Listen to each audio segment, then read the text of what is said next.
அன்பான கதைச்சிரம் நேயர்களுக்கு வணக்கம்.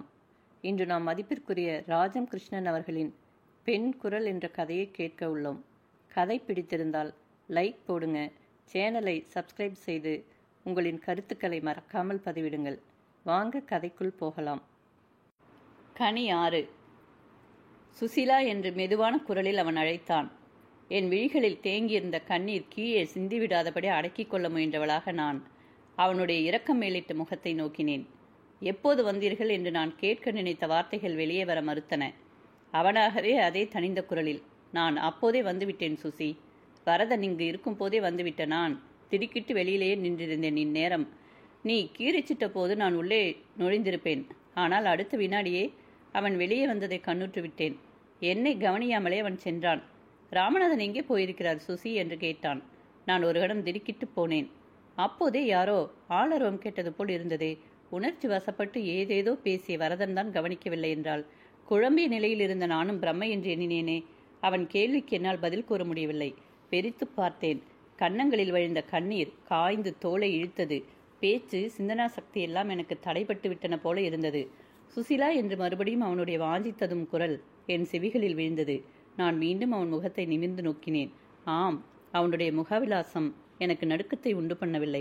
வரதனைப் போல அல்ல அவன். என் நஞ்சத்திலிருந்து உணர்ச்சி பீரிட்டு கொண்டு வந்தது. பொல பொலவென்று கண்கள் முத்துக்களை சிந்த முதல் தடவையாக அவனை நான் அண்ணா என்று அழைத்து கதறிவிட்டேன். அவனும் பதறித்தான் போய்விட்டான். பரபரப்பாக பேசினான். என்னம்மா சுசிலா, எனக்கு எதுவுமே புரியவில்லையே. வரதனின் நடத்தை குறித்து வருத்தப்படுகிறாயா? ஞாயிற்றுக்கிழமைகளில் கூடவா ராமநாதன் ஆபீஸுக்கு போகிறார்? அவர் உன்னிடம் அன்பாக இருக்கவில்லையா சுசிலா? நான் அப்போதே கேட்டபோது மழுப்பினாயே. இப்போது நீ சந்தோஷமாக இருக்கிறாய் என்று நான் நினைத்ததற்கு மாறாக ஒரே அதிர்ச்சி தரும் அளவுக்கு நிலைமை முற்றியிருக்கிறதே. என்னிடம் சொல்லு சுசி என்று சொல்லி அவன் என் அருகில் உட்கார்ந்தான். ஆதரவிழந்த அனாதை குழந்தை அன்பு தோய்ந்த முகத்தை கண்டால் ஒட்டி கொள்வதைப் போல நான் விம்மலுக்கு நடுவே. எனக்கு தந்தையும் இல்லை, தாயும் மற்றவர்களும் என்னை அறியாதவர்கள் ஆகிவிட்டார்கள். அன்றே நீங்கள் சொன்னீர்கள் எனக்கு மூத்த சகோதரன் நீங்கள் என்று. இந்த சமயம் எனக்கு ஆறுதல் கூற உங்களைத் தவிர யாருமே இல்லை என்று தழுக்க நான் கண்களை துடைத்து கொண்டேன். சுசி, நான் தான் உன்னை மஞ்சு என்று எண்ணியிருக்கிறேன் என்று அன்றே கூறினேனே. என்ன நடந்தது என்று விவரமாக சொல்லு சுசீலா. ராமநாதன் உன்னை அன்பாக நடத்தவில்லை என்பதை அறிவே எனக்கு தூக்கி வாரி போடுகிறது என்று அவன் கேட்டான். மனதிலே பொங்கி எழுந்த துயரத்தை அத்தனை நாட்களுக்கு பிறகு நான் தாழாமலே அவனிடம் கொட்டிவிட்டேன். கடந்த 3 வருஷ வாழ்க்கை வெளிப்பார்வைக்குத்தான் நன்றாக இருந்திருக்கிறது. என்னை மணந்து கொண்டு விட்ட கணனுக்காக அவர் என்னை மனைவியாக நடத்துகிறாரோ ஒழிய உல்லாசமில்லை, சல்லாபமில்லை, சண்டை இல்லை, சச்சரவில்லை, கோபமில்லை, தாபமில்லை. இந்த பாலைவன வாழ்க்கையில வெம்பி நான் சாகவும் கூட சில சமயங்களில் எண்ணம் கொண்டு விடுகிறேன். அவர் என்னதான் நினைத்து கொண்டிருக்கிறார் என்று எனக்கு புரியவில்லையே. என் கண்ணீருக்கு முன் அவர் வாயிலிருந்து ஒரு நாள் உன்னை நான் மணந்து கொண்டு மாபெரும் தவறு இழைத்து விட்டேன் என்று வந்துவிட்டது. அதன் அர்த்தம் அப்போதைய சூழ்நிலையில் எனக்கு ஒரு விதமாக புரிந்தது. இப்போது வேறு விதமாக புரிகிறது என்றாலும் அவருக்கு என் மீது கடுகளவும் அன்பு இல்லை. மூர்த்தியின் கண்கள், உதடுகள் எல்லாம் அசைவற்று போயின.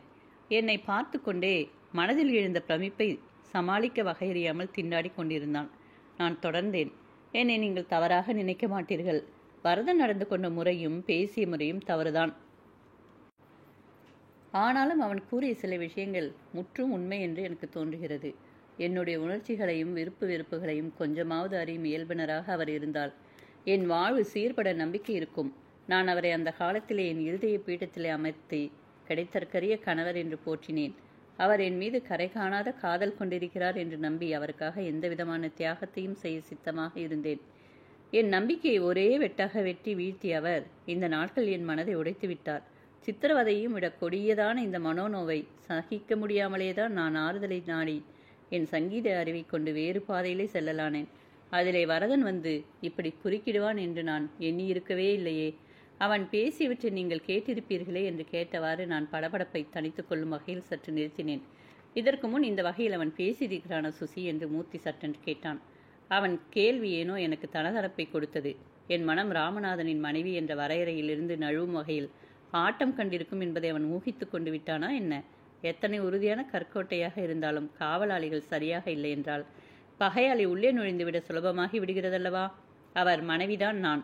வழி வழியாக கணவனை தெய்வமாக போற்றும் மங்கையர் மரபிலே நான் வந்தவள்தான். எனினும் இந்த உறுதிக்கோட்டையை ஏதும் பக்கபலமின்றி காக்கும் என் ஒடிந்த இருதயம் வரதனுடைய எதிர்ப்புக்கு முன் சமாளிக்க முடியாமல் தளர்கிறதே, நினைக்கவே நெருப்பை தொட்டது போல சுரீலிடுகிறது. என்றாலும் ஊடே ஒரு குறுக்கு புத்தி. வரதன் கூறியவைகளிலே உண்மை இருக்கிறது என்று ஏன் தாளம் போட வேண்டும்? ஏன் சுசீலா, நான் கேட்டதற்கு பதில் கூறவில்லையே என்று மூர்த்தி மறுபடியும் கேட்டான். இல்லை, வானொலி நிலையத்திலே இசை நிகழ்ச்சி ஒன்றிலே அவனுடன் நானும் பங்கு கொள்ள ஒப்புக்கொண்டிருக்கிறேன். தலைவனுடன் தலைவி பாகமாக என்னைப் போல கலை உள்ளம் கொண்டவன், ரசிக உணர்ச்சி படைத்தவன் என்று உயர்ந்த நோக்கிலே நான் அவனிடம் மதிப்பு வைத்து அதற்கு ஒப்புக்கொண்டேன். அந்த முறையிலே இருந்து அவன் இப்போது என்று மேற்கொண்டு முடிக்காமல் நான் நிறுத்திவிட்டேன். சில வினாடிகள் மூர்த்தி மௌனம் சாதித்தான். பிறகு நிறுத்தாமல் கடல் மடைத்திருந்தது போல ஆரம்பித்தான். ராமநாதன் ஒன்றுமே விசாரிப்பதில்லை. வரதன் உன்னுடன் பழகுவதை சரளமாக அனுமதிக்கிறார் இல்லையா சுசி? நீ உன் மனதை தளர விட்டு விட்டாய் என்று எனக்கு தோன்றுகிறது. அது தவறு. அவர் உன் மீது அன்பு பாராட்டவில்லை என்பது நிச்சயமாக உனக்கு பட்டால் அதற்குரிய வழியை முயல வேண்டுமே ஒழிய புனிதமான மனப்பிணைப்பிலிருந்து நழுவும் வழியிலே உன் மனதை விட்டு விடலாமா? ஒரு காலத்தில் அவரை இதய பீடத்திலே வைத்து பூசித்தேன் என்றாயே. அத்தகைய அன்பும் காதலும் உண்மையாக கொண்டிருந்த நீ தியாக புத்தி கொண்டவளாக இருந்தால் வழியில் ஏற்பட்ட முல்லை கண்டுபிடித்து கலையன்றோ முயல வேண்டும். நீ நம் இந்திய பெண் குலத்தில் தர்ம வழிபாட்டிலிருந்து பிறந்து விடும் நிலைக்கு வருவாய் என்று நான் நினைக்கவில்லை. எனக்கு மிகவும் வருத்தமாக இருக்கிறது. சுசிலா, உன் மனதையே நீ புரிந்து கொள்ளவில்லை. அதனால்தான் குழந்தையைப் போல வரதனின் அலங்கார சொல்லில் குழம்பி போகிறாய். அவன் சொற்களில் உண்மை இருக்கிறது என்கிறாயே. என்ன உண்மை இருக்கிறதாம்? கணவனும் மனைவியும் விருப்பு வெறுப்புகளில் மன ஒற்றுமை கொண்டு இருக்க வேண்டும் என்றானே. அதை போல தவறு வேறில்லை. அவனுக்கு ரசிகத்தன்மை இருக்கிறது, உனக்கு கலை பற்றி இருக்கிறது. இதனாலே மன ஒற்றுமை என்று அவன் முடிவு கட்டுகிறான் இல்லையா? இன்னும் எத்தனையோ பேரிடம் அவன் இந்த ஒற்றுமையை காணலாம். இதிலிருந்து காதல் வந்துவிட்டது என்று கூறுவது மடத்தனம். வரதன் விஷயத்தை விட்டு தள்ளுங்கள். ஆனால் நீங்கள் இப்போது கடைசியாக கூறியது போல ஆதி காரணமாகிய அன்பு இல்லையே அவருக்கு. இருக்கிறாயா இரு, வெளியே போகிறாயா போ. இது என்ன குடித்தனம்? என் மனம் தளர்ந்து போனதற்கு நீங்கள் என் மீதே குற்றம் சாட்டுகிறீர்களே. அவரால் தானே நான் மனமுடைந்து போனேன். அவர் வேறு எந்த மங்கையிடமாவது மனநாட்டம் கொண்டிருந்தால் அதை வெளிப்படையாக கூறி என்னிடமிருந்து விடுதலை பெற்று போகட்டும். என் கண்முன் நடமாடி என்னை நோக செய்வதை விட அது எனக்கு மிகவும் துயரமாகிவிடும். அவருடைய இந்த வேற்று நடத்தை தான் வரதன் என்னிடம் இத்தனை துணிகரமாக வார்த்தையாட தைரியமளித்து விட்டது. நான் என்ன செய்வேன் எனக்கு தெரியவில்லை. ஆமாம், எது நன்மை எது தீமை என்று எனக்கு புரியவில்லை. வருஷ கணக்கில் மனமும் அறிவும் போராடி போராடி நான் அழுத்து ஓய்ந்து விட்டேன். இப்போது சிந்தித்து பார்த்தால் ஒருவரை ஒருவர் அறிந்து பழகி காதல் மனம் செய்து கொள்கிறாரே, அதுவே சிலாக்கியம் என்று நான் நினைக்கிறேன். என் மனப்பருவத்தில் எனக்கு இத்தனை அறிவு பதப்பட்டிருக்கவில்லை. அவர் அப்படி இருப்பார் இப்படி இருப்பார் என்று விளையாட்டு போல கோட்டை கட்டினேன். எல்லாம் பிரமையாக முடிந்துவிட்டது. எனக்கு அவர் மீது ஏற்பட்ட அன்பு கூட பிரமையோ இயற்கையாக எழுந்ததில்லையோ என்று எண்ணும் அளவுக்கு நான் வந்துவிட்டேன். தர்ம வழி அது இது எல்லாம் இந்த என் போன்ற அன்பில்லாத சூழ்நிலையிலே தரித்து நிற்க முடியாது. கணவனை விட்டு விலகுவதை மனதால் கருதுவதையே பத்தினி பெண்டிரின் தர்மத்திலிருந்து பிறழ்ந்து விட்டதாக எண்ணும்படியாக மகளிரிடையே வளர்ந்தவள்தான் நான். ஆனால் இந்த உறுதி நிலைத்து நிற்க காதல் வேண்டும். வாழ்விலை ஒருவரை ஒருவர் பிணையும் முன்பு இந்த அஸ்திவாரம் அவசியம். எங்களுக்குள் இது இல்லாததால் தான் இன்ப மாளிகை எழவில்லை. அவரையும் குற்றம் சாட்டுவதற்கில்லை. எனக்கும் அவருக்கும் இருந்த கணவன் மனைவி மேல் பூச்சி நாடகம் தீராத வேதனையும் நோயையும் தருகிறது. லீலாவுடன் அவரை சேர்ந்து வரதன் மட்டும்தானா கூறினான்? ஐயமண்ணி கூட என்னிடம் ஜாடை மாடையாக வந்து எச்சரித்தாள். நான் அவளையே கேட்டிருப்பேன். ஆனால் அவள் இங்கு இருக்கும்போது எனக்கு எந்த சந்தேகம் மனதில் உரைக்கவில்லை. அவர் என்னை நடத்தும் விதத்துக்கு வேறு ஏதேதோ உப்புக்கு உதவாத காரணங்களை சிருஷ்டித்து கொண்டிருந்தேன். இப்போது அதுவும் உண்மையாக இருக்குமோ என்று கூட எனக்கு கலங்குகிறது என்று தோன்றியதையெல்லாம் நான் அவனிடம் கூறிவிட்டேன்.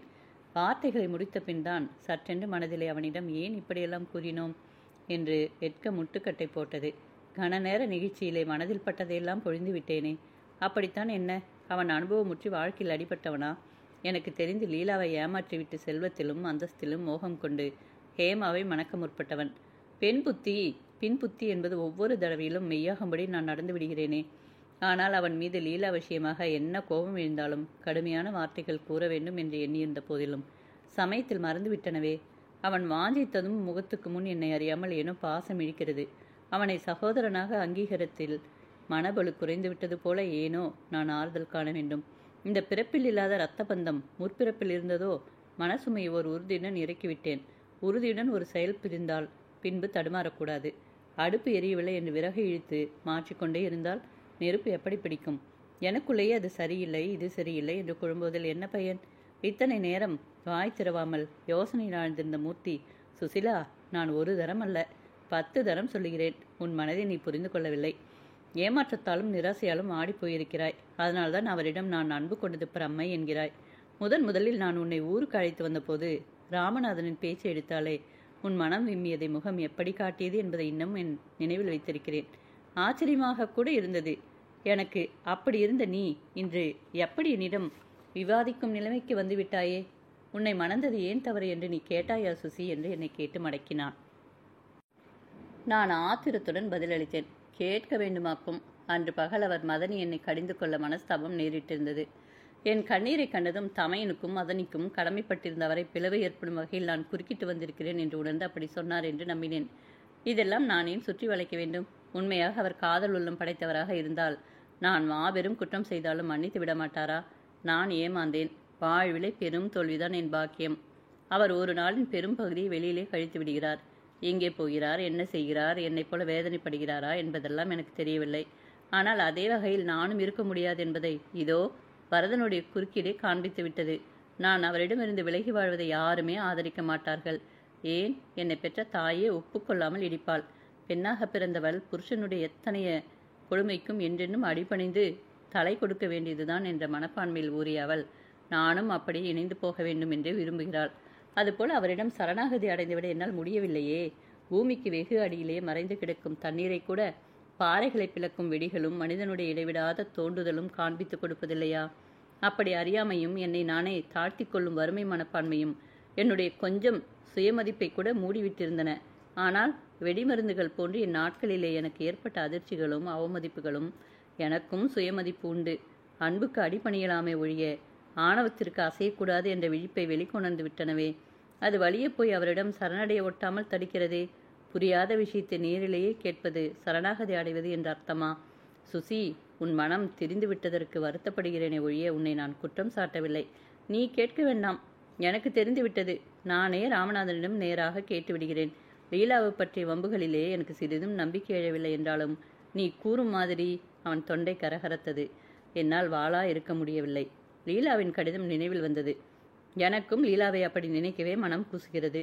நீங்கள் கைவிட்டு விட்டீர்கள் என்று மனமுடைந்து விட்டாள். எனக்கு ஆறுதல் நாடுவது கிடக்கட்டும். முதலிலே நீங்கள் செய்த செய்கையின் பலனை பாருங்கள். பணக்கார மாமாவின் ஆதரவிலே மேல்நாடு சென்று திரும்பிவிட்டீர்கள். செல்வத்திலே கொழிக்கும் ஹேமாவை மணக்கும் நாளை எதிர்பார்த்து கொண்டிருக்கிறீர்கள். இது நியாயமாக்கும். உங்கள் மீதுள்ள காதலின் மிகுதியால் வரதனையும் செல்வத்தையும் சுற்றத்தையும் கூட வெறுத்துவிட்டு அவள் வெளியேறிவிட்டாள் என்று முகம் கொதிக்க கூறிய நான் அவள் கடிதத்தை அவனிடம் வீசி எறிந்தேன். அதை பிரித்து பார்த்துவிட்டு அவன் லேசாக நகைத்தான். சுசி, பெண்ணே பொறுமையற்றவள். என் வாயால் நான் என்றாவது ஹேமாவை மணந்து கொள்ளப் போகிறேன் என்று கூறினேனா? அதற்குள் நெய்யில் விழுந்த பப்படம் போல ஆத்திரப்பட்டால் நான் என்ன செய்ய? ஏதும் வாயை விட்டு கேட்காமல் திடீரென்று கோபித்துக் கொண்டால் எனக்கு எப்படி புரியும்? ஊரை விட்டு போகும்போது லீலாவை சந்தித்து என் யோசனைகளை கூற வேண்டும் என்று ஆன மட்டும் முயன்றேன். அவள் பிடி கொடுக்கவே இல்லை.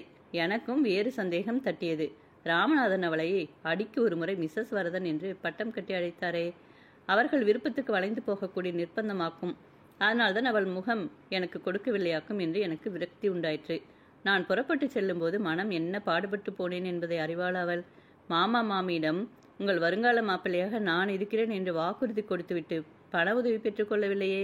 அவர்கள் அந்த நம்பிக்கையிலே வெளியே டமாரம் அடித்து கொண்டால் அதற்கு நானா பொறுப்பாளி? கிட்டி முட்டி கல்யாணம் என்று பிரஸ்தாபம் நான் இங்கு வந்த பிறகேதான் என் வரைக்கும் வந்தது. நான் முன்பே திட்டமிட்டிருந்தபடி எங்களுக்கு இருந்த ஒரே வீட்டை விற்று அவர்களிடம் நான் கடனாக பெற்றுக்கொண்டிருந்த தொகை திருப்பிவிட்டேன். உங்கள் பெண்ணுக்கு நான் தகுதியானவன் அல்ல என்ற என் எண்ணத்தையும் உடைத்து கூறிவிட்டேன். என் தாய் தந்தையருக்கு கூட நான் ஹேமாவை மறுத்ததில் கோபமில்லை. ஏனெனில் அவளுடைய அதீதமான நாகரிகம் அவர்களுக்கு கூட பிடிக்கவில்லை. மேல்நாடு செல்லும் ஆசையிலே அவசரத்துக்கு அவர்களிடமிருந்து உதவி பெற்றுக்கொண்டது தவறாகுமா? நேற்றுதான் ரயில்வே தொழிற்சாலையில் வேலையை ஒப்புக்கொண்டேன். இவ்வளவு சுலபமாக லீலா என்னை நம்பிக்கையற்றவனாக ஆக்கிவிட்டதற்கு நீயும் ஒத்துப்பாடுகிறாயே சுசிலா. பெண்ணே ஆத்திரப்பட்டவள். மனதில் உள்ளதை வெளிப்படையாகவும் கேட்க மாட்டாள். ராமநாதனை நான் கேட்டால் கூட இப்படித்தான் ஏதாவது சொல்லப்போகிறார் என்று எனக்கு தோன்றுகிறது என்று மூர்த்தி விவரித்தான். ஆமாம், உங்களை புரிந்து கொள்ளும்படியாக நடக்க மாட்டீர்கள். பிறரையும் புரிந்து கொள்ள மாட்டீர்கள். பிறகு பெண்களை புரிந்து கொள்ள முடியாது என்று குற்றம் சாட்டுவீர்கள் என்று நான் இன்னும் ஏதேதோ ஆத்திரத்துடன் கூற வாயெடுத்தேன். கதவு இடிபடும் சப்தம் என்னை உலுக்கியது.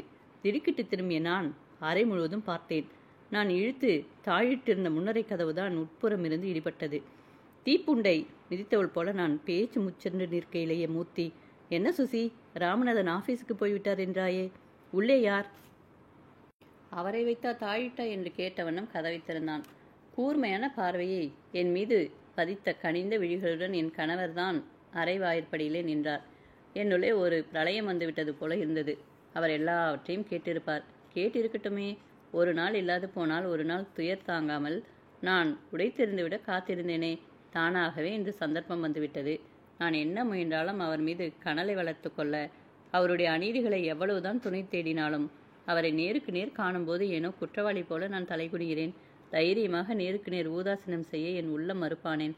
பழக்க தோஷமா, அல்லது கணவன் என்று வேறொன்றிய எண்ணத்திலே எழுப்பிய அர்த்தமற்ற மதிப்பா, அல்லது நான் அவர் மீது கொண்ட அன்பு பிரமை என்று எண்ணுவது பிரமைதானோ?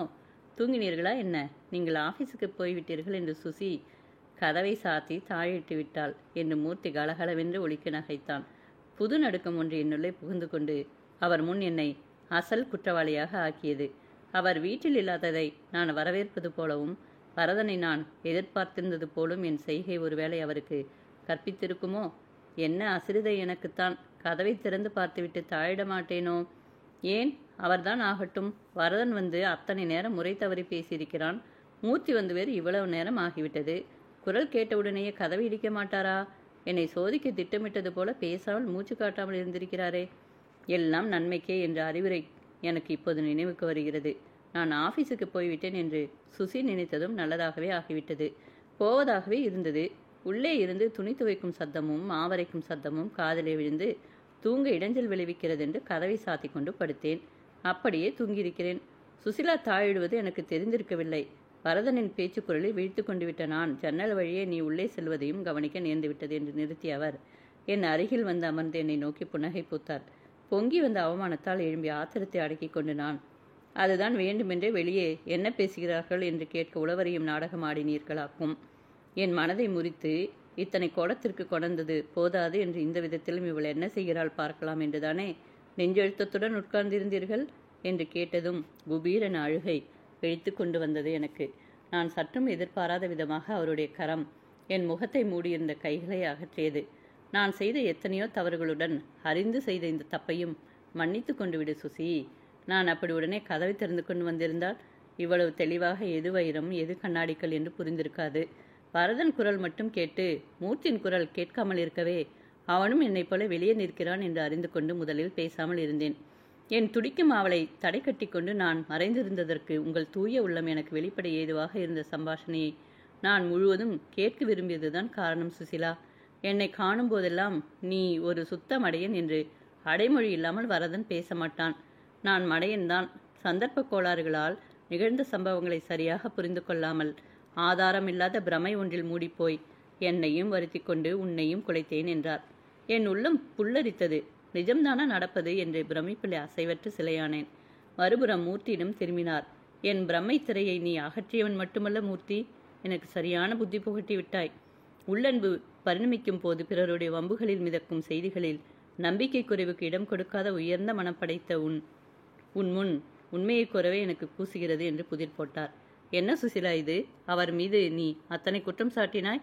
அவரானால் ஏதேதோ பேசுகிறார். அவர் உன்னை புரிந்து கொள்ளவில்லை என்றாய். நீயும் தான் அவரை புரிந்து கொண்டிருக்கவில்லை. எல்லாம் கிடக்க என்னை ஏதேதோ முகஸ்துதி செய்கிறார். எனக்கு ஒன்றுமே விளங்காமல் கண்ணை கட்டி காட்டில் விட்டது போல இருக்கிறதே என்றான் மூர்த்தி. நினைத்தால் எனக்கே ஒருபுறம் சிரிப்புதான் வருகிறது. உங்களை புரிந்து கொள்ளாமல் இருந்துவிட்டு மாபெரும் தியாகம் செய்வதாக எண்ணிக்கொண்டு ஒவ்வொரு வினாடியும் உள்ள போராட்டத்திலே சுழன்று வீணே கஷ்டப்பட்டேனே என்று கூறி அவர் உள்ளே சென்றார். அலமாரியிலுள்ள டிராயரை திறந்து 3 குறிப்பு புத்தகங்களை கொண்டு வந்து என்னிடம் கொடுத்தார். இதிலே சிவப்பு கோடிட்டிருக்கும் தேதிகளை படித்துப்பார் சுசிலா என்றார். நீங்கள் மூவரும் சேர்ந்து என்னை முழு முட்டாளாக்கி விட்டீர்கள். லீலா இத்தனை அழுத்தல் ஆசாமியாக இருப்பாள் என்று நான் சிறிதும் எண்ணி இருக்கவில்லை. நேற்றிரவு கூட சுசி, நான் மூர்த்திக்கு ஹேமாவை மனதுக்குள்ள இஷ்டமில்லை போல் இருக்கிறது என்று கூறிய போது நீ மறைத்துதானே வைத்தாய். நீயும் லீலாவும் கூடி கூடி பேசும்போது என்னதான் ரகசியம் இருக்குமோ என்று ஆச்சரியப்படுவேன். எனக்கு மறைத்து வைத்துத்தான் இத்தனை விபரீதங்கள் எழுந்ததற்கே காரணம் என்று கூறி அவரை குறுக்கிட்டு நான், ஆமாம், நான் அதை சொல்லலாம் என்றுதான் லீலாவுக்கு வரதனை விவாகம் செய்து கொள்ள விருப்பம் இல்லாமல் இருக்கலாம் என்று கோடி காட்டினேன். நீங்கள் சிரத்தை காட்டாததால் நான் வேறு விதமாக எடுத்துக்கொண்டேன் என்றான். நாங்கள் பேசிக்கொள்ளும் அழகை பார்த்தோ என்னவோ மூர்த்தி அடக்க முடியாமல் சிரித்தான். நீ சிரிப்பாயப்பா, உனக்கு நகைப்பாய்த்தான் இருக்கும். இப்போது சுசி, நான் வருவதற்குள் நீ அந்த குறிப்புகளை படித்துவிடு. நான் இவனை இழுத்து கொண்டு கொஞ்சம் தபால் ஆஃபீஸ் வரை போய் வருகிறேன் என்று சட்டை மாட்டிக்கொண்டவர் கிளம்பினார். மூர்த்திக்கு என்ன தெளிந்ததோ என்னவோ, மறுவார்த்தை கூறாமல் அவரை பின்தொடர்ந்தான். என் கைகள் நடுங்க, என்னென்னவோ எண்ணங்கள் மனதை படபடக்க நான் டைரியை பிரித்து புரட்டினேன். செப்டம்பர் 4. என்னால் நம்ப முடியவில்லை. என் சுசீலாவா இத்தனை கண்டிப்பாக என்னை நிராகரித்தாள்? என் இருதய அந்தரங்கத்தில் வீற்றிருக்கும் என் சுசீலாவா என்னை வெறுச்சியுடன் பிடித்து தள்ளினாள்? உலகமே அந்த நிமிஷத்தில் என் கண்முன் பஸ்மீகரமாக போய்விட்டது போல இருந்தது. பொங்கல் என்று அவள் படையேர் என்று கதவை தாழிட்டது. என்னை புகவிடாமல் அவள் மனக்கதவை தாழிட்டு நிராகரிப்பது போலல்லவா இருந்தது. ஏமாற்றமும் அதிர்ச்சியும் என்னால் தாளத்தான் முடியவில்லை. என்னை தொடாதீர்கள், போங்கள் என்ற 2 சொற்களும் என்னை ஒவ்வொரு கணமும் மனதிலே நெருப்பு பொறிகள் போல வேதனை செய்கின்றன. அவள் ஏன் அப்படி சொன்னாள்? அவள் நடத்தைக்கு காரணம்தான் என்ன? சந்தர்ப்பங்கள் குறுக்கே புகுந்து தடையிட்டதனால் அதிகரித்து துடிக்கும் அவளுடன் முதலாக நெருங்கும் கணவனை, அன்பு கொண்டவனை ஒரு மங்கை இத்தகைய அதிர்ச்சியுடன் வரவேற்க வேண்டுமானால்? புரியவில்லை. மனம் குழம்பி கொந்தளிக்கிறது. ஆயினும் நான் எப்படியோ அடக்கிக் கொள்ள வேண்டும். செப்டம்பர் 13. அவள் நடத்தின் காரணம் இன்று எனக்கு புலனாகிவிட்டது. ஆம், அவள் என் சுசீலா அல்ல. என் வாழ்விலே நான் மகத்தான தவறுதல் செய்துவிட்டதை உணர்ந்துவிட்டேன். என் மேசையின் மேலே இருந்த அந்த புத்தகம், உயிரோவியம், வேண்டுமென்றே நான் படிக்க வேண்டும் என்றுதான் சுசீலா வைத்திருக்க வேண்டும். அலைபாயும் மனதை சமாதானம் செய்து கொள்ளும் நோக்கத்துடன் தான் நான் அதை படிக்க ஆரம்பித்தேனே ஒழிய, என் கண்ணை திறந்து பெரியதோர் உண்மையை புலப்படுத்திவிடும் என்று நான் சிறிதும் எண்ணியிருக்கவில்லை. நான் அதை படிப்பதை பார்த்துவிட்டு சுசீலா மறுநாள் என்னிடம் அந்த புத்தகம் எங்கே என்று கேட்டாள். நான் அதை அவளிடம் கொடுத்து விட்டேன். ஆனால் ஜீவா என்ற ஆசிரியர் எழுதிய அதில் வந்த விஷயங்கள். பாடம் கற்பிக்க வந்த ஆசிரியனை மாணவி காதலிக்கிறாள். இருவரும் ஒருவரை ஒருவர் அறியாமலே அன்பு கொண்டு விட்டதை அறிந்தோ அறியாமலோ தந்தை மகளை வரவேற்றான். ஒருவனுக்கு மனம் செய்து கொடுக்கிறான். மனம் நிகழ்ந்த தினம் மன அதிர்ச்சியால் மங்கை மூச்சித்து விழுகிறாள். சுசீலாவும் அன்று மூச்சித்து விழுந்தாளே. ஆசிரியரின் மனம் குமுறி மனம் நிகழ்ந்த காதலியை தனியே சந்தித்து மனம் தளர விடுகிறான். ஆனால் அவள் தன் செம்மை மொழிகள் மூலம் அவனை உறுதிப்படுத்தி தான் வேறொருவனுக்கு சொந்தம் என நினைப்பூட்டுகிறாள். அவளுடைய உயர்ந்த பண்பிலே ஒளி பெற்ற காதலன் உறுதி கொண்டு திரும்புகிறான். இவர்கள் சந்திப்பை அறியாமல் கவனித்த கணவன் அவர்களுடைய உயர்ந்த காதலுக்கு வியந்து மகத்தான தியாகம் செய்கிறான். தான் மணந்து கொண்ட கன்னியை சகோதரி போல நடத்த உறுதி கொள்கிறான். காதலர்களை விட அந்த கணவனின் தியாகமே என் மனதில் வெகுவாக பதிந்துவிட்டது. சுசீலா என்னுடையவள் அல்ல. அதனாலேயே குறிப்பாக இந்த புத்தகத்தை கணவன் போல நான் நடக்க வேண்டும் என்று உணர்த்தியிருக்கிறாள். அன்று புடவைகள் கொண்டு கொடுத்த மூர்த்தியை பற்றி மன்னி ஒரு விதமாக பேசினாள். வாசல் வரை கொண்டு விட்டு வந்தாள் சுசீலா. எனக்கு பிடிக்கவில்லை. உள்வரை வந்து பேசிவிட்டு போக அவன் என்ன அண்ணனா தம்பியா என்று அவள் அப்போது கூறிய போது எனக்கும் கோபம்தான் வந்தது. ஆனால் அவன் ஊரிலிருந்து நேற்று வந்தான். சுசீலா, அவன் தங்கை இருந்ததற்கு துக்கம் விசாரித்துவிட்டு போகிறீர்களா என்று வாயிற்படியில் வந்து கேட்டபோது விழிகளிலே ஏக்கமும் சோகமும் தென்படுவானேன். மன்னி கூறுவது போல அவன் கிட்டிய உறவில்லை என்றாலும் சுசீலா என்று அவ்வளவு பாசத்துடன் பேசுவானேன். ஆகா, அந்த முதல் இரவில் அவள் கண்களில் நீர்த்திரையிட்டதன் அர்த்தம். மூர்த்தி புடவையுடன் முதல் தடவை வந்த அன்று நான் அவனை பற்றி விசாரித்த போது அவள் சுரத்தே இல்லாமல் பதிலளித்ததன் காரணம் என்ன? அன்றொரு நாள் ஊரை நினைத்து அவள் குலுங்க குலுங்க அழுததன் அர்த்தம் என்ன? எல்லாம் பளிச்சென்று புலனாகிறதே. ஆய்ந்து விசாரியாமல் நான் அவர்களுக்கு தீங்கிழைத்து விட்டேன். கதையில் வரும் கணவனாக நான் தியாகம் செய்தே ஆக வேண்டும். ஆனால் எத்தனை அடக்கினாலும் மனம் கட்டுக்கடங்காமல் அவளை நோக்கி பாய்கிறதே. நினைத்தாலே நெஞ்சம் வெடித்துவிடும் போல இருக்கிறதே. அடுத்த குறிப்பு புத்தகம். ஏப்ரல் 18. நானும் சமாதானப்படுத்த முடியாமல் தவிக்கும் என் நெஞ்சத்துடிப்பை தவிர்க்க சுசீலாவுடன் என் பழக்கத்தை குறைத்து கொண்டு பார்க்கிறேன். அவளை காணாமல் இருந்தால் அமைதி நிலவுமே என்று இருந்த எண்ணம் முற்றும் தவறு என்னும்படியாக அவள் ஊரில் இருந்த 2 மாதங்களும் நான் பட்டப்பாடு அப்பா. ஆனால் கண்முன் அவள் நடமாடுவது இன்னும் வேதனை அதிகரிப்பது போல இருக்கிறது. இப்போது எல்லோரும் பிருந்தாவனம் செல்லும்போது நான் அவள் வராமல் இருப்பதை விரும்பினேன். ஆம், என் மனம் நிச்சயமாக நெகிழ்ந்து போயிருக்கும். நாங்கள் இல்லாத சமயம் மூர்த்தி வந்திருக்கிறான். அவளும் அவனும் ஏற்கனவே காதலில் பிணைக்கப்பட்டவர்கள் என்பதை எனக்கு நன்றாக தெரிவிக்கும் வகையில் இரவு நான் ஏதோ காரியமாக கீழே வந்தபோது சுசீலாவின் பாட்டி அவள் மூர்த்தியுடன் தனிமையில் வாராந்தாவில் நின்று பேசியதற்கு கடிந்து கொண்டாள். என் மனநிலையை என்னால் விவரிக்கவே இயலவில்லை. ஏப்ரல் 30. தனியாக வந்து நாட்கள் ஓடிவிட்டன. ஆயினும் பழக்கத்தில் சாந்தி அடையாமல் இன்னும் அதிகரித்து கொண்டே அல்லவா போகிறது என் கொந்தளிப்பு. மூர்த்தி திரும்பி வரப்போகிறான் என்ற நினைப்பில் அவளுக்கு எத்தனை மகிழ்ச்சி. அவள் சந்தோஷமடைய வெளி உலகில் தன் கலையுதவி கொண்டு கலந்து பார்த்தாள். பத்திரிகைகளின் விமர்சனங்களிலிருந்து புகழும் கூட அவளுக்கு கிட்டியிருப்பதை நான் காண்கிறேன். இத்தனையிலும் இயற்கையாக சந்தோஷம் காணாத பேதையாக இருந்தவள் மூர்த்தி வருவான் என்று அறிந்ததும் மகிழ்ச்சியுடன் அலங்கார வேலைகளை கூட சிரத்தை கொள்ள ஆரம்பித்து விட்டாள். இதற்கு மேல் டைரியில் குறிப்பு எதுவுமே எழுதியிருக்கவில்லை. படிக்க படிக்க அனலிட்டு காய்ச்சப்படும் மெழுகை போல என் உள்ளம் கண்ணீராக உருகியது. கடினமான ஓட்டை கொண்ட தேங்காயில் இனிய பருப்பும் நன்னீரும் உண்டு என்று அறியாது வீசி எறியும் பேதையைப் போல அவருடைய ஓமை கூற இயலாத உள்ளத்தை கல் நெஞ்சம் என்று இழந்தேனே. நான் என் வெறுப்பை அவரிடம் எத்தனையோ முறை காட்டிக்கொண்டேன். எரிந்து விழுந்தேன். நான் அவரை வெகுண்டு கடிந்து ஊதாசீனம் செய்தேன். அவருடைய மாறுதல் எனக்கு கற்பித்த பொய்யை போன்று என்னுடைய கனநேர குழப்பம், முட்டாள் நம்பிக்கையின் மூலம் வளர்ந்த ஆத்திரமும் அவர் மனதிலே எத்தகைய பிரம்மையை நெய்ய இழையிட்டு விட்டன. புத்தகம் எனக்கு அது ஏது என்றே நினைவுக்கு வரவில்லை. லீலா எப்போதாவது இது நன்றாக இருக்கிறது சுசி, உனக்கு படிக்க கொண்டு வந்தேன் என்பாள். படிக்க எங்கே பொழுது இருந்தது? 2 நாட்கள் வைத்திருந்து விட்டோ பாதி படித்து விட்டோ கொடுத்து விடுவேன். அதுவும் அவர் பிரஸ்தாபித்து இருக்கும் புத்தகம் நான் எப்போதோ படித்ததாக கூட நினைக்கவில்லை. செருப்பு ஒலி கேட்டது. நான் எப்படி அவர் முகத்தில் விழிப்பேன்? குறிப்பு புத்தகமும் கையுமாக சிலையாக அயர்ந்திருந்த நான் நிமிர்ந்து பார்க்கவே கூசி குறுகினேன். சுசி என்ற அந்த அன்புக்குரல், பழைய அன்புக்குரல் என் செவிகளில் அமுதத்தை வளர்த்தது. அவர் கரம் என் முகத்தை நிமிர்த்தியது. என்னை மன்னிப்பீர்களா? வார்த்தைகள் தொண்டையில் நிரடின. என் வசமிழந்த நான் அவரது மார்பில் முகத்தை புதைத்து கொண்டு குழந்தை போல தேம்பினேன். சுசி, தவறு என்னுடையது. நடந்ததை கனவென்று மறந்து விடுவோம். அழாதே. பெண்ணுள்ளத்தை நான் புரிந்து கொள்ள ஏதேதோ ரீதியில் சென்று பலத்த துணைகள் கொண்டு ஆராய்ந்ததன் பலன் இது. பட்டுப்புழுவின் கூட்டை பார்த்திருக்கிறாயே சுசி? பட்டு நூல் அதில் மிக நுண்ணியதாக சுற்றப்பட்டிருக்கும். நுனியை மட்டும் ஜாக்கிரதையாக எடுத்து கவனமாக பிரித்தால் சுலபமாக பிரிந்துவிடும். பிரிப்பது மிகவும் கஷ்டம் என்று பார்வையிலே தளர்ந்து அளவுக்கு மீறிய சக்தி பிரயோகித்தால் நூல் சிக்குண்டு அறுந்து போகும். நான் சட்டென நிமிர்ந்தேன். நான் இசை நிகழ்ச்சியில் பங்கு கொள்ள இயலாது என்று தெரிவித்துவிடப் போகிறேன். மூர்த்தியைப் போல தூய மனம் படைத்தவர்களாகவே வெளி உலகளை தலை நீட்டும் பெண்களை எல்லோரும் மதித்து விடுவதில்லையே. இந்த அபாயம் தெரிந்த பின்னும் நான் உணராமல் நடப்பது ஆபத்து என்று கூறிய நான் அவருடன் மூர்த்தி வரவில்லை என்பதை அப்போதுதான் கவனித்தேன். மூர்த்தி எங்கே? அப்படி போய்விட்டானா என்ன? வழியில் யாரோ நண்பன் ஆகப்பட்டான். இருவருமாக பேச்சில் இறங்கினார்கள். நான் வந்துவிட்டேன். நீ அப்படி பின்வாங்கிவிடக்கூடாது சுசிலா. கலை வளர்ச்சி ஆண் பெண் இருவரும் ஒத்துழைக்க வேண்டிய துறை. வரதன் இனியும் அம்மாதிரி நடக்க நான் பார்த்து கொண்டிருப்பேனா? நீதான் அவனுக்கு வேண்டியபடி கடும் சொற்களால் விரட்டி அடித்தாயே. இவ்வளவு தூரம் முன்னுக்கு வந்து விட்டுவிடு. இப்படி அப்படியே விட்டுவிடுவது கோழைத்தனம். விலை மதிப்பற்ற முத்து சிப்பியை கிழிஞ்சல் என்ன எண்ணி அவமதித்தேனே. நான் எத்தனை தரம் நொந்து கொண்டாலும் சமாதானமாகுமா? லீலாவுக்கு தந்தி கொடுக்கலாம் என்று எண்ணித்தான் அவனையும் அழைத்து போனேன். பேசிக்கொண்டே சென்றதில் விலாசம் கொண்டு போக மறந்து தெரியவில்லை. உனக்குத்தானே கடிதம் எழுதியிருக்கிறாள். எங்கே அது? மூர்த்தி 1000ல் ஒருவன். சுசி, வரதனை நான் எவ்வளவோ உயர்வாக மதித்திருந்தேன். ஆனால் கிட்ட நெருங்கி பார்த்தால்தான் வைரத்தின் ஜாஜ்வல்யம் போலிக்கல்லின் தன்மையும் தெரிய வரும். அவர் கூறிக்கொண்டே இருக்கையில் அதற்குள் வந்து விட்டாரா என்ன?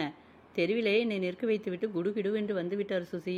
நான் என்ன சொன்னேன் என்று கேட்டவாறு மூர்த்தி வந்துவிட்டான். நீ பேசிக்கொண்டிருக்கையிலே நான் ஈலாவணி விலாசத்தை கேட்டு வாங்கி வரலாம் என்றுதான் ஓடி வந்தேன் என்று அவனை பார்த்து முறுவலித்தார் என் கணவர். சுசிலா, பெண்மை அவர் போற்றவில்லை, காதலுக்கு மதிப்பு கொடுக்கவில்லை என்று நீ குற்றம் சாட்டினாய். அவர் எல்லாவற்றிலும் ஒரு படி மிஞ்சிவிட்டார். தபால் ஆஃபீஸுக்கு என்று எதற்காக அழைக்கிறாரோ என்று போனவனை எங்கெல்லாமோ சுற்ற வைத்து அவர் உன்னை புரிந்து கொண்ட லட்சத்தை சொல்ல ஆரம்பித்ததிலிருந்து எனக்கு சிரிப்பாக வருகிறது. லீலாவின் விலாசம் இதோ என்னிடம் இருக்கிறது.